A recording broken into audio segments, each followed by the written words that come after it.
가장 먼저 눈에 띄는 단어가 있습니다. 양자 우위, 영어로는 퀀텀 수프레머시라고 하죠. 네, 그 개념이 중요하죠. 이게 특정 문제에 대해서는 양자 컴퓨터가 현재 존재하는 어떤 슈퍼컴퓨터보다도 훨씬 아주 압도적인 성능을 내는 그 시점을 말하는 거잖아요. 맞습니다.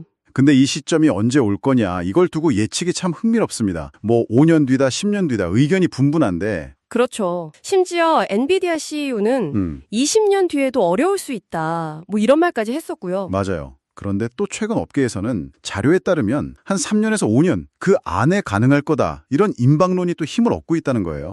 네, 그 임박론이요? 이게 그냥 희망적인 전망일까요? 아니면 뭔가 구체적인 기술적 진전 같은 게 있는 걸까요?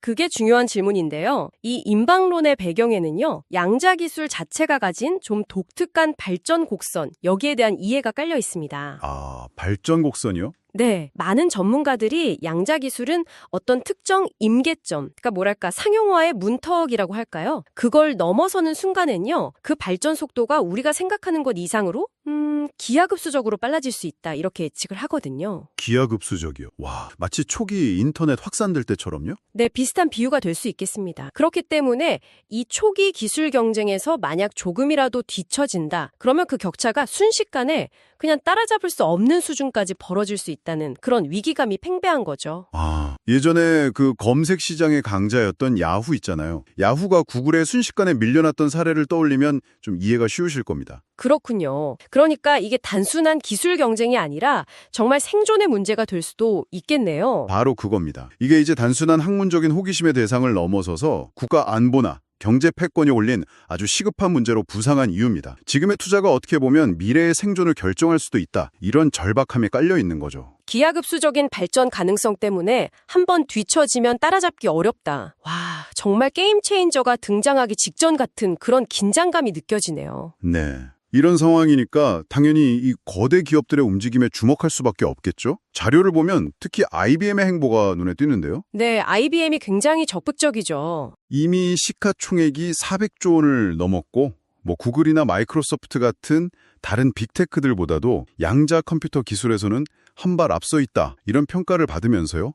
세계 최초로 상용화에도 성공했다. 이런 내용이 자료에 있네요. 네, 그 내용이 있습니다. 그리고 2029년까지는 오류 내성을 갖춘, 그러니까 훨씬 안정적이고 실용적인 대규모 양자 컴퓨터를 완성하겠다. 이런 야심찬 계획도 발표했고요. 네, 로드맵을 발표했죠. 근데 여기서 말하는 상용화라는 게 실제 현장에서는 어떤 의미인가요? 여전히 뭐 극조원 환경이라든지 그런 까다로운 조건들이 필요할 텐데요. 아, 맞습니다. 그 상용화라는 단어가 주는 느낌과는 좀 다를 수 있습니다. 아직은 좀 제한된 환경, 그리고 특정 분야에서의 활용을 의미하는 경우가 많죠. 아, 그렇군요. 그럼에도 불구하고 IBM의 성과는 상당히 주목할 만합니다. 이미 뭐 보잉, 모더나, 벤츠, 엑슨모빌 같은 이런 글로벌 기업들하고요. 국방이나 신약 개발, 또 신소재, 금융 모델링 같은 아주 다양한 분야에서 실제 문제 해결을 위해서 양자 기술을 적용하는 프로젝트를 진행하고 있거든요. 와, 이미 그렇게 실제 적용 사례들이 나오고 있군요. 네. 근데 여기서 더 흥미로운 지점은요. 최근에 IBM이 AMD와 협력해서 발표한 내용입니다. 아, AMD랑요? 어떤 내용이죠? 바로 그 값비싼 전용 양자 칩 없이도요.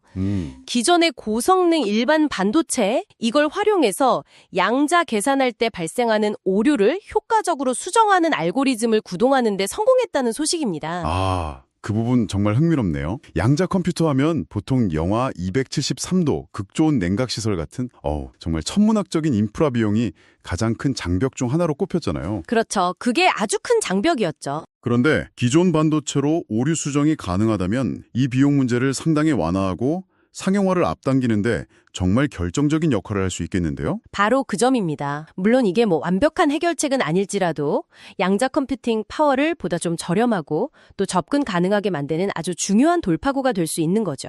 네.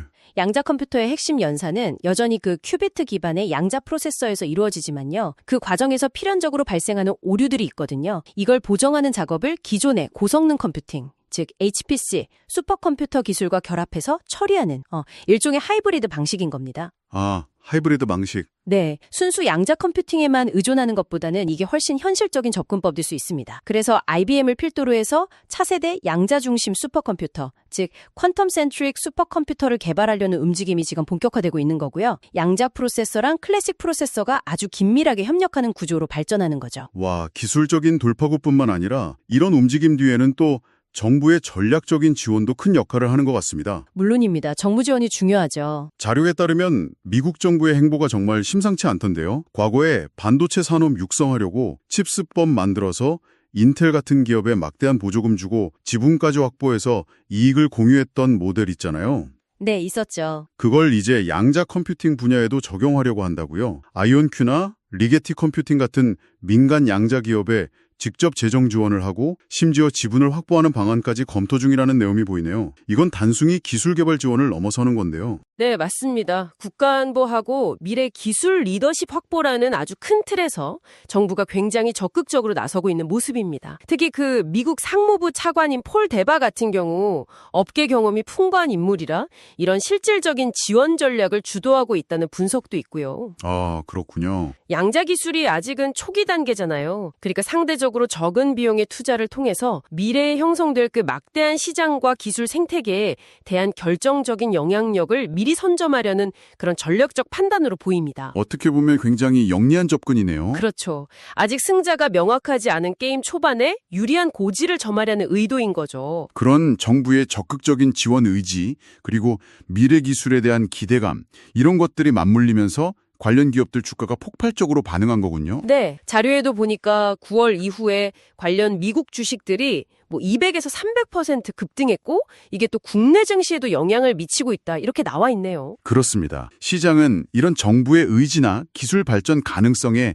아주 민감하게 반응하고 있습니다. 물론 변동성은 크겠지만 양자 컴퓨팅이 가져올 그 잠재적인 파급력에 대한 기대감이 주가에 미리 반영되고 있는 현상으로 볼 수 있겠죠. 그런데 말이죠. 이 강력한 컴퓨팅 능력이라는 게 이게 또 양날의 검이 될 수도 있다는 점, 이 부분도 분명히 짚고 넘어가야 할 것 같습니다. 네, 반드시 그래야 합니다. 자료에서는 2030년 이후, 빠르면 그보다 더 빨리 올 수도 있다고 하는데 양자 컴퓨터를 이용한 해킹이 본격화될 수 있다는 경고가 나오고 있어요. 현재의 암호 체계가 그냥 무력화될 수 있다는 거죠. 네, 그 부분이 정말 우려되는 지점입니다. 핵미사일 통제 시스템이라든지 정부의 중요 데이터베이스가 해커 손에 넘어가고 그걸 빌미로 비트코인을 요구하는 상황. 와, 이게 무슨 영화 시나리오 같은데 현실적인 위협으로 다가오고 있다는 지적입니다. 생각만 해도 좀 아찔한데요. 네, 아주 심각하게 받아들여야 할 문제입니다. 현재 우리가 사용하는 대부분의 암호 체계, 예를 들면 온라인 뱅킹이나 쇼핑, 공인인증서 같은 데 널리 쓰이는 RSA 같은 공개키 암호 방식 있잖아요. 네, 있죠. 이게 매우 큰 숫자를 소인수 분해하는 어려움에 기반하고 있거든요. 네.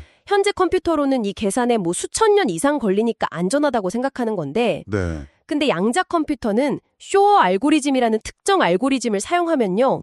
이 소인수 분해를 아주 그냥 순식간에 해낼 수가 있습니다. 이게 현실화되면 지금의 암호는 그냥 속수무책으로 뚫릴 수밖에 없는 거죠. 그럼 지금 당장은 해킹해서 데이터를 가져가도 암호화되어 있으니까 쓸모가 없지만 나중에 양자 컴퓨터가 딱 등장하면 과거에 저장해둔 데이터까지 전부 해독될 수 있다는 건가요? 아, 정확히 보셨습니다. 먼저 훔쳐놓고 나중에 푼다. 이런 식의 공작이 가능해진다는 거네요. 바로 그 점이 문제입니다. 그래서 Y2Q, 즉 Year to Quantum이라고 해서 양자 컴퓨터가 현재 암호를 깰 수 있게 되는 시점까지 남은 시간을 의미하는 용어까지 등장했습니다. Y2Q? 네, 많은 전문가들이 향후 10년 안에 이런 일이 벌어질 수 있다고 경고하고 있습니다. 그렇게 되면 정말 은행 비밀번호, 신용카드 정보, 의료 기록, 기업 기밀, 심지어 스마트폰 유심 정보까지 복제돼서 금융사기나 심각한 사생활 침해가 발생할 수 있고요.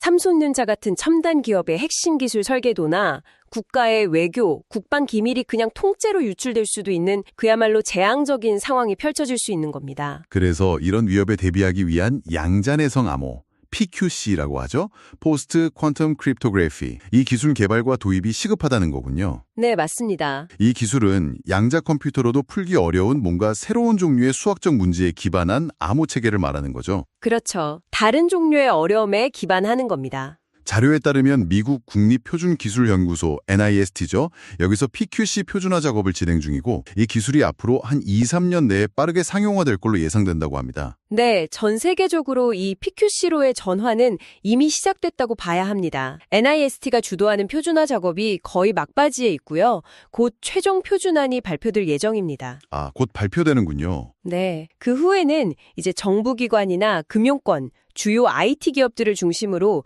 기존 시스템을 PQC 기반으로 업그레이드하는 작업이 본격화될 겁니다. 이게 단순히 소프트웨어만 바꾸는 게 아니라 경우에 따라서는 하드웨어 변경까지 필요할 수 있는 아주 대규모 작업이 될 가능성이 높습니다. 그렇군요. 한편으로는 또 이런 강력한 계산 능력이 국방 분야에서는 아주 혁신적인 방어 수단으로도 활용될 수 있다는 점도 흥미로운데요. 네, 양면성이 있는 거죠. 예를 들어 미사일 방어 시스템 같은 경우 막 날아오는 수많은 미사일하고 파편 속에서 실제 위협이 되는 걸 식별하고 최적의 요격 지점과 시간을 그야말로 찰나의 순간에 계산해내는데 양자 컴퓨팅이 쓰일 수 있다고요? 그렇습니다. 미사일 방어뿐만 아니라요. 요즘 중요해진 수많은 드론을 운용하는 전략 수립에도 양자 기술이 핵심적인 역할을 할 수 있습니다. 아, 드론 전략이요? 네, 예를 들어서 수백, 수천 대의 드론에게 실시간으로 최적의 경로와 임무를 할당하고 또 적의 방해 전파나 요격 시도를 피하면서 서로 협동 작전을 수행하도록 지시하는 거, 이거 현재 컴퓨팅 능력으로는 매우 어렵거든요. 네, 상상만 해도 복잡하네요. 그렇죠.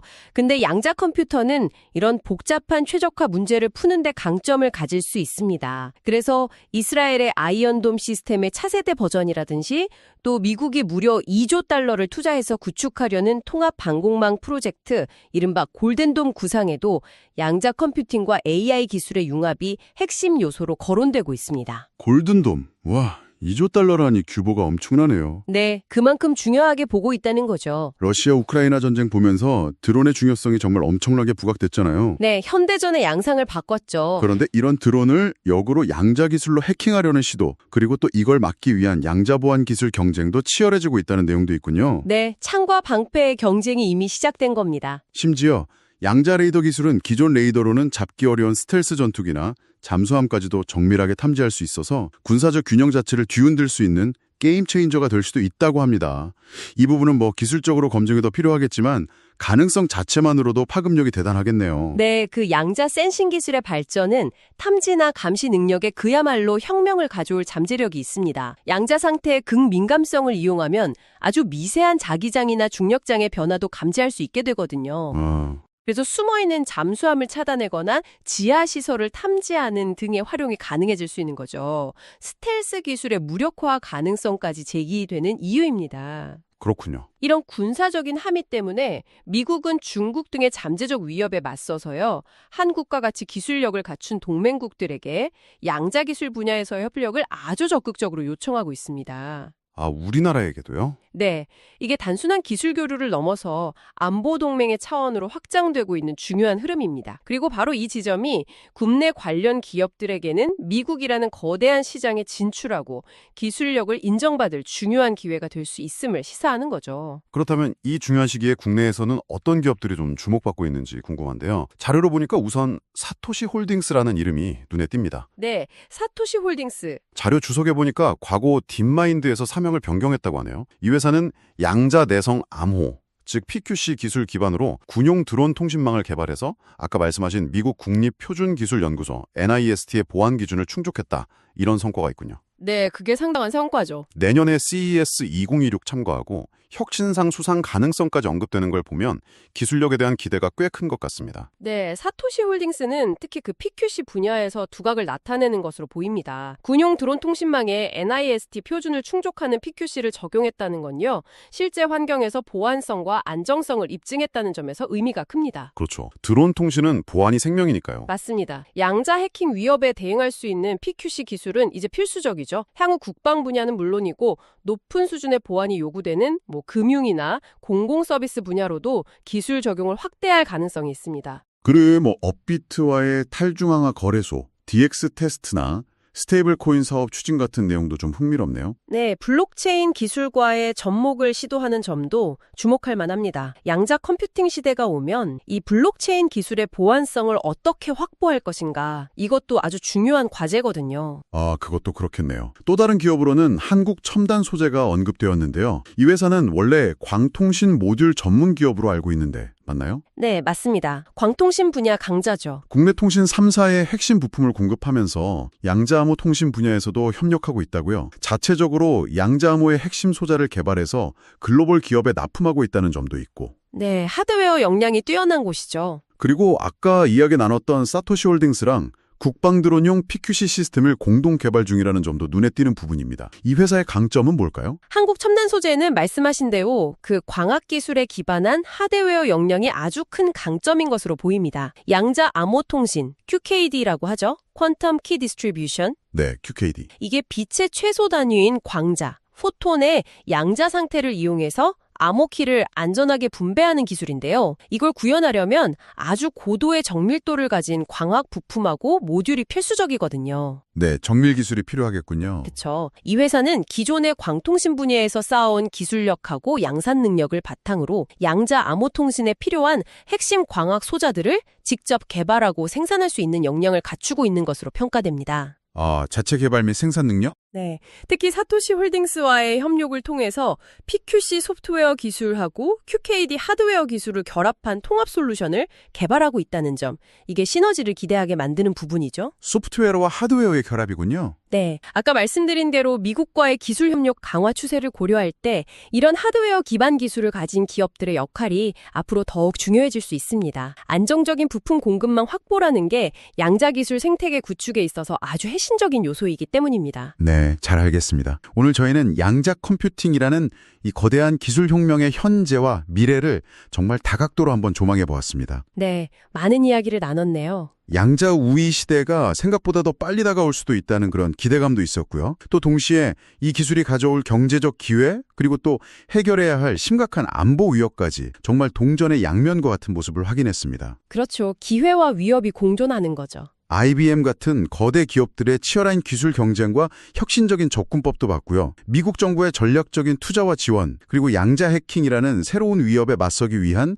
양자 내성 암호, PQC로의 전환 필요성. 네, PQC 전환은 정말 시급한 과제입니다. 더 나아가서 사토시 홀딩스나 한국 첨단 소재 같은 국내 기업들의 의미 있는 약진까지 쭉 살펴봤습니다. 오늘 논의된 내용들을 보면요. 이 기술 발전이라는 게 더 이상 먼 미래 이야기가 아니라는 겁니다. 바로 지금 우리의 현실과 미래에 직접적인 영향을 미치기 시작했다는 점을 보여주는 거죠. 네, 피부로 와닿네요. 새로운 산업이 탄생하고 지선 산업은 아주 근본적으로 재편될 겁니다. 우리가 정보를 다루고 소통하는 방식, 금융거래의 안정성, 국가 안보의 개념까지도 이 양자 기술의 영향 아래 놓이게 될 거고요. 단순한 기술의 징보를 넘어서서 사회 전체의 패러다임 전환을 예고하고 있다. 이렇게 말해도 과언이 아닐 겁니다. 패러다임 전환, 정말 거대한 변화네요. 그럼 마지막으로요. 오늘 다룬 내용 외에도 이 양자 컴퓨터가 정말 궁극적으로 상용화되고 그 강력한 계산 능력을 우리가 자유롭게 활용할 수 있게 된다면요. 인류가 오랫동안 풀지 못했던 난제들 있잖아요. 그런 것들 중에서 어떤 분야에서 가장 먼저 돌파구가 마련될까요? 국방이나 해킹 같은 분야를 넘어서서 말이죠.